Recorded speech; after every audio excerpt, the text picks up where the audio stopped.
Aujourd'hui, je vais m'intéresser à un vin qui a reçu une très belle note dans le guide mondialement connu Robert Parker et la note 94. Alors 94, on est déjà, c'est du lourd. 94, certains grands crus classés atteignant parfois des notes 100 sur des millésimes exceptionnels. 94, c'est souvent sur des bons, voire des très bons millésimes. Donc là, on est en train de comparer un vin qui, en l'occurrence, que j'ai payé à l'époque 10 euros, avec un vin éventuellement qui vaut 20 ou 30 fois plus. Donc réellement, on se pose la question du rapport qualité-prix qui n'a pas beaucoup de sens dans le vin. Euh, il n'y a qu'à voir si vraiment on s'appuie de manière objective sur une évaluation par un guide, parce que l'évaluation, une note donnée par un guide est indépendante du prix. Donc c'est vraiment, on juge le vin à l'aveugle le plus souvent, et on lui donne une note. Moi, j'aime pas donner de notes, mais il y a des critiques dont c'est le métier et qui font cela, et ensuite, évidemment, contribuent au succès du domaine et au succès de la cuvée. Il y a des domaines qui étaient pratiquement inconnus, qui ont décroché, comme on dit, le Graal, et qui sont devenus des domaines absolument convoités par le monde entier, du Japon jusqu'à la côte ouest des États-Unis. Alors, évidemment, le sang est le rêve absolu pour ceux qui, effectivement, sont des chasseurs de belles notes. Là, en l'occurrence, il s'agit d'un vin qui s'appelle la Bastide Miraflores. Et là, je reviendrai là-dessus. Syrah et vieille vigne de Grenache. Et la note est bien indiquée sur la bouteille.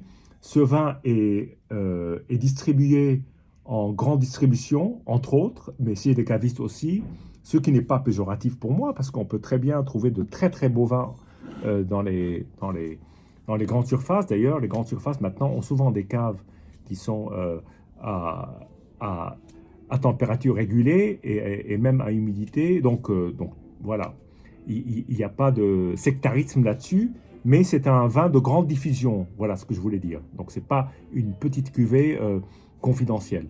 Alors d'abord quelques mots sur le domaine, puis je reviendrai sur le contexte d'évaluation, puis je vais le goûter. Alors le domaine, c'est un domaine qui s'appelle domaine Lafage, dont on trouve d'ailleurs les origines à la fin du XVIIIe siècle, mais qui a connu vraiment un grand renouveau à partir de 1980, donc les années 80, sous l'impulsion d'un couple qui a donc développé le domaine. Et entre autres, en 2006, alors parmi autres parcelles familiales, a acquis un domaine du Roussillon qui s'appelle la Bastide Miraflores. La Bastide Miraflores se situe en Catalogne du Nord, comme on dit, voilà, la partie française de la Catalogne, où l'on trouve d'ailleurs beaucoup de similitudes avec la région autonome catalane en termes de sol, d'exposition, de climat, mais aussi de cépage. Donc là, on est sur un vin donc, qui combine à la fois la Syrah et des vieilles vignes de Grenache. Donc il y a 70% de Syrah et 30% de vieilles vignes de Grenache. Alors, assez curieusement, je suis allé sur le site du domaine Lafage et je n'ai pas retrouvé cette cuvée sous ce nom-là. C'était moins de 10 ans après l'acquisition de la Bastide.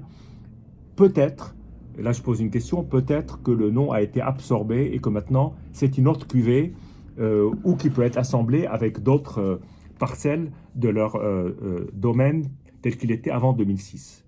En tout cas, la bouteille arbore très clairement la note 94.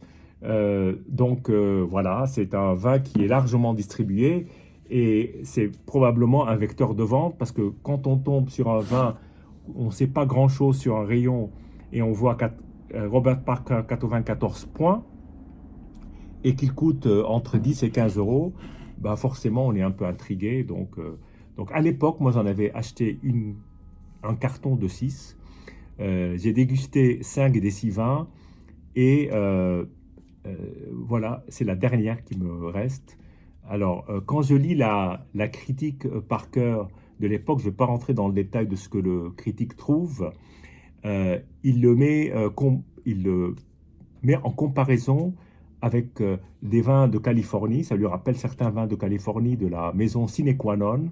Alors, Sine Qua Non, c'est un des grands domaines californiens, des grands mastodontes, pas en termes de volume, mais en termes de haut de gamme, très très haut de gamme. Donc, il le compare aisément à des vins, et il dit, il faut le voir pour le croire, à des vins qui valent 300 $. Moi, j'aime pas beaucoup parler prix, mais cette notion-là m'intrigue dans le cas de ce vin. Et donc, j'ai acheté quelques bouteilles, j'ai goûté, j'en ai parlé à quelques amis et la famille, et il y en a qui en ont acheté, qui se sont régalés. Donc, c'est vraiment un bon vin. En tout cas, je l'avais beaucoup aimé.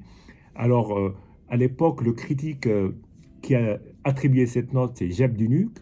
Jeb Dunuk a quitté la maison Parker, a fondé son propre site, donc on va dire concurrent de Robert Parker, continue à suivre certains types de vins, et en particulier c'était le grand critique des vins du Rhône. Et puis là, comme c'est Syrah Grenache, ben, c'était un peu son domaine aussi. La question qu'on peut se poser, si Jeb Dunuk n'était pas chez Robert Parker, est-ce que ce vin aurait eu 94? Peut-être pas, il aurait peut-être eu 89, 90, il aurait peut-être être moins connu, moins sous le feu des projecteurs, et peut-être que la maison en aurait moins vendu, parce que tout a été vendu très vite, fort de cette note et de ce positionnement de prix. Donc, des fois, donc c'est juste pour dire qu'il faut faire attention quand on prend une note. Une note, c'est d'abord, d'ailleurs, il y a un article d'un des critiques actuels de Robert Parker qui est formidable, qui explique qu'une note, c'est une évaluation à un instant donné, dans certaines conditions, dans certaines circonstances, et qu'une note n'est pas absolue, et que le même vin peut être redégusté quelques années plus tard, aura peut-être évolué, ou même dégusté à quelques jours d'intervalle, dans un autre contexte, et aura donné une note différente. Donc, il ne faut vraiment pas prendre les notes, c'est juste un guide pour vous. Moi, en l'occurrence, je garde les notes comme ça, et puis après, je lis surtout les commentaires pour essayer de me dire, est-ce que ce vin va me plaire ou non? Si par exemple, c'est un vin avec beaucoup d'extraits, peut-être que je vais passer mon chemin, parce que ce n'est pas trop mon style. Donc voilà, on va revenir sur ce vin. Alors, ce vin, donc, comme je l'ai dit, il y a 70% de Syrah. Or, les Syrahs sont en grappe entière et sont élevés dans des cuves en béton. Et les vieilles vignes de Grenache sont de vieilles vignes. Alors, je ne sais pas vous dire si c'était des vignes centenaires, mais au moins plus de 50 ans, je crois. Et ces vieilles vignes de Grenache sont par contre, elles, égrappées. Donc voilà, il y a un vrai distinguo. Elles sont égrappées, donc sans les tiges. Et ensuite, sont dans des demi-muits neufs. Donc dans du bois neuf, mais de plus grande capacité. Hein. Ce n'est pas des fûts de 228 litres, mais je crois que ça doit être, c'est peut-être le double. Donc on est vraiment sur des plus grosses capacités, ce qui fait que le contact avec le bois par rapport au jus est moins fort que si on était dans des fûts. Voilà. Donc, alors, ce que dit aussi Jeb Dunuk, c'est que c'est un vin qui peut, à l'époque c'était en 2017, c'était un vin, bon, il avait mis une fourchette d'années de dégustation jusqu'en 2021. Donc là, on a dépassé la date de péremption. On est en 2023. Aïe, aïe, aïe. Peut-être que le vin est foutu. Bon, évidemment, je ne suis pas sérieux. C'est pas à 2 ans près, ou 1 an et demi près, que le vin va complètement changer. Et d'abord, les fourchettes. Il y a des fourchettes qui ont énormément surpris parce que sur certains vins, Robert Parker lui-même avait donné une fourchette d'évolution assez faible, et puis 30 ans plus tard, il ouvrait une bouteille, il la trouvait absolument extraordinaire, il disait, ben voilà, à l'époque, c'est ce que je pensais. Donc c'est difficile aussi, déjà de commenter le présent, mais encore plus difficile de se projeter dans un avenir aussi lointain. En tout cas, là, on est en 2023, je goûte en 2015, il a 7 ans, un peu plus de 7 ans. Voilà, je pense qu'avec les vieilles vignes de Grenache, ce sera plutôt un vin qui sera à même de vieillir. Voilà. Donc après cette longue introduction, je vais attaquer le vin. Alors déjà, la couleur, c'est pas un vin qui est foutu. Hein.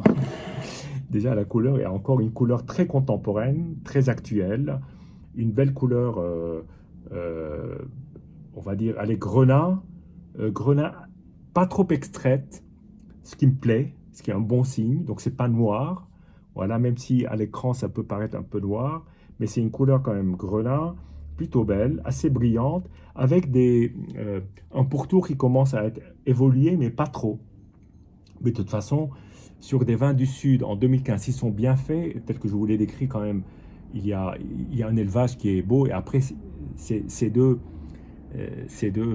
élevages distincts de Syrah et de Grenache sont assemblés pour donner cette cuvée. Je pense qu'il n'y a pas beaucoup de risques. Ce sont des vins qui sont plutôt amenés à vivre longtemps. Voilà. Alors, le nez est quand même assez expressif. Il est ouvert.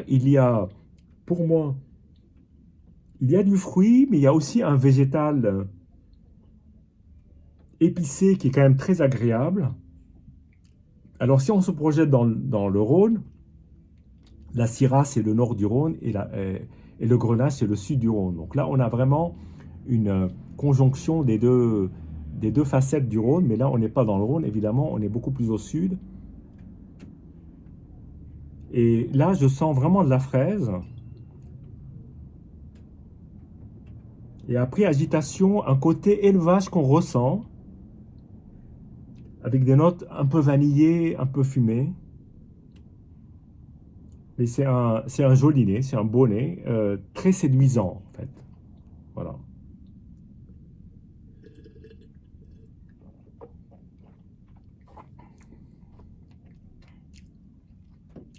Alors maintenant, j'essaie de le déguster indépendamment du contexte. C'est un exercice un peu difficile. Je ne suis pas sûr d'y arriver comme ça. Mais on me sert ce vin à l'aveugle. Qu'est-ce que j'en dirais? Ben d'abord, je trouve que l'attaque est d'une très grande fraîcheur. Alors, je ne sais pas quel est le degré d'alcool de ce vin. Il est à 14,5. Donc, pour un vin du Roussillon, c'est plutôt, je ne vais pas dire raisonnable, parce qu'après, on va s'habituer à des hauts degrés d'alcool. Mais 14,5, c'est normal. 14,5. À 15, ça commence à être un peu chaud. Là, il n'y a aucune chaleur en bouche, donc il y a quand même pas mal de fraîcheur. Je pense qu'une partie de la fraîcheur est apportée, maintenant que je le sais, donc je peux le dire, par les vendanges entières donc d'un des cépages, donc forcément, ça apporte de la fraîcheur.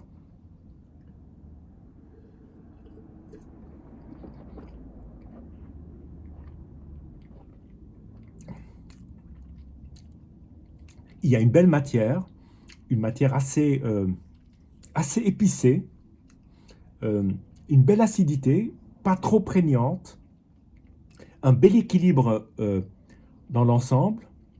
Et je trouve que ce vin a une certaine vibration de quelque chose qui est quand même plutôt accompli. Euh, Là-dessus, je trouve quand même que c'est un très beau vin.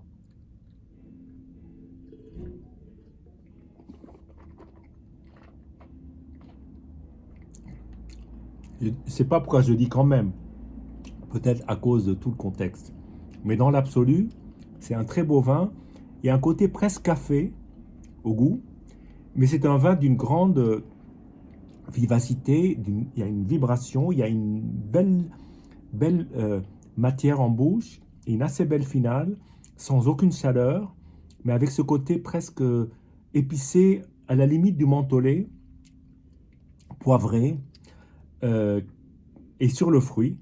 J'oublie, hein, je n'ai pas parlé de fruits en bouche, mais le fruit est présent, et avec une belle structure, une belle mâche, un beau vin, vraiment un beau vin. Et si on veut parler de rapport qualité-prix, même si ce n'est pas mon sujet favori, parce que après, évidemment, si on se concentre là-dessus, on ne boit jamais des vins de la Romanée Conti, mais c'est effectivement, un rapport qualité-prix assez étonnant. Alors maintenant, je ne connais pas les vins de Sine Qua Non. Je fais confiance à Jeb Dunuc, qui a quand même beaucoup plus d'expérience que moi dans le fait de déguster des vins de différents horizons. C'est son métier, c'est pas le mien. Moi, je le fais en tant qu'amateur qui aime déguster de bons vins et faire attention à ce que je bois. Eh bien, euh, si ça se compare à un sine qua non, bah, écoutez, ça vaut peut-être la peine. En tout cas, ce, Cette étiquette continue à exister jusqu'en 2019, que j'ai vu voir sur le marché. Mais en tout cas, c'est un très beau vin qui a très bien vieilli et j'aurais peut-être pu garder cette bouteille beaucoup plus longtemps. Elle est ouverte, c'est trop tard. Santé et à bientôt.